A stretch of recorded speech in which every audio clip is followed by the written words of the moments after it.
जदि पुलिस निजे सुरक्षित नुहे जनसाधारण को भली सुरक्षित कर आमर पुलिस बंधु आमर पुलिस भाई आमर तांकर अकाल किसी भी न हो जो मैंने घर द्वार छाड़ी पुलिस बंधु मैंने ड्यूटी कर जीवन प्रति विपद रही मत लगुच। सुरेश कुमार पंडा आईनजीवी ओडिशा उच्च न्यायालय।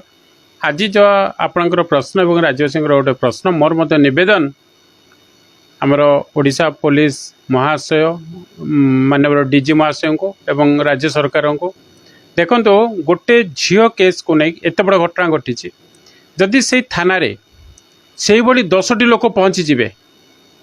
से आपणकर कहया अनुसार सी मद पिंतु बा गुंडाराज करूँ बा बंदूक धरिक आसतु बा कौन भी अस्त्र शस्त्र धरी आमर पुलिस भाई मानकर जीवन अकाल कुआड़े कौन हो किंतु सेथिपाई मोर गोटे निवेदन पुलिस विभाग उपरे जनसाधारण विश्वास करी से अंचलवासी निद्रार शोचते यदि पुलिस निजे सुरक्षित नुहे जनसाधारण को भली सुरक्षित कर एक क्वेश्चन जदि भुवनेश्वर अंचल को 5,000 कि 10,000 कौन सी प्रकार आतंकवादी खेली आसिले आम राज्य सरकार एवं आम डीजी महाशय एवं समस्त पुलिस विभाग से भली दक्षता थिबा दरकार तांको कंट्रोल करने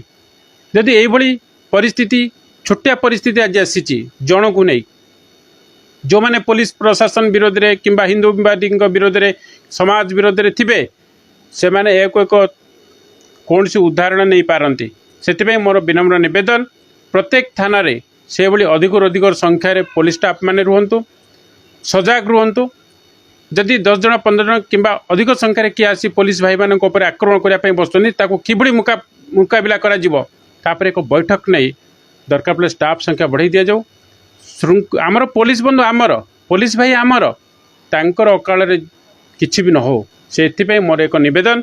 एक उच्चपदस्थ ऑफिसर राज्य सरकार गणमान्य व्यक्ति समस्त या विचार को नेवा सहित माननीय डीजी को मोर पर्सनल रिक्वेस्ट या पर ध्यान दिंतु कहीं परिस्थिति कुआड़े कौन केतबेले हो पारे जो मैंने घर द्वार छाड़ी पुलिस बंधु मैंने ड्यूटी कर जीवन प्रति विपद रही मत लगुच किंतु ये जो परिस्थिति आसूँ आज से जदि बंदूक धरी आसता कौन होता परिस्थिति जदि भी आप मद खाईला मद खाई बंदूक धरिक आसता कौन होता परिस्थिति से तार किभली मुकाबला कर व्यवस्था कर ध्यान रखा मोर निवेदन माननीय डीजी महाशय।